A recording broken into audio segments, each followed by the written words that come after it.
মূলা 160-70 টাকা হয়ে যায়। সবকিছু ধরে কিন্তু একদম নান্ডিবিনা সেটি তো এখন ওমর সানির চারিদিকে শুধু অশান্তি আর অশান্তি। মূলা কিনেছেন 170 টাকা কেজিতে। মূলা কিনে হতভাগা বনে গেলেন ওমর সানি। বিস্তারিত জানবো।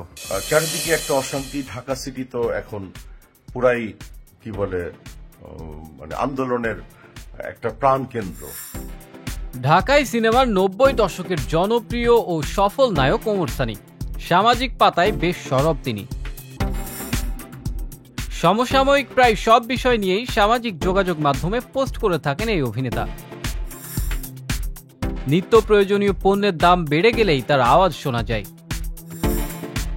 যেমন গত বছর পণ্যের দাম বাড়ার পর লিখেছিলেন, সাধারণ মানুষ কি খাবে বলে দেন সরকার, খাবারের লিস্ট দিয়ে দেন আমরা কি খাবো, আর পারছি না রাষ্ট্র।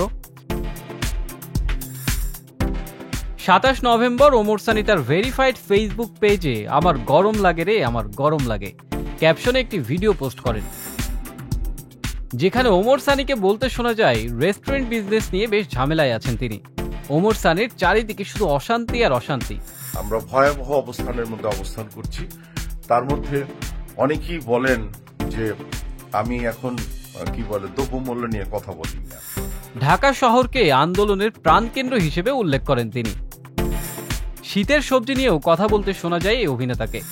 মূলা নিয়ে তাকে ব্যাপক আলোচনা করতে শোনা যায়। সবকিছু ধরে কিন্তু একদম নান্ডিবিনা সেটি তো এখন মূলা 160-70 টাকা হয়ে যায়।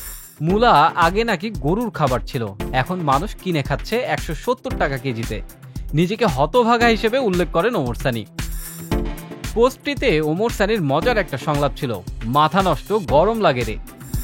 ভিডিওর শেষে ওমর সানি বলেন, পরিবার তাকে বিদেশে পাড়ি জমাতে বললেও তিনি তা করেননি দেশকে ভালোবেসে। এখন কেন জানি মনে হচ্ছে পরিবার বলেছিল বিদেশে পাড়ি জমাও, তখন মাথায় হাত দেয়নি, কারণ এই দেশটা আমাকে ওমর সানি বানিয়েছে। সবকিছু মিলিয়ে এখনকার পরিস্থিতি নাকি মনোশোচনার পর্যায়ে নিয়ে গেছে।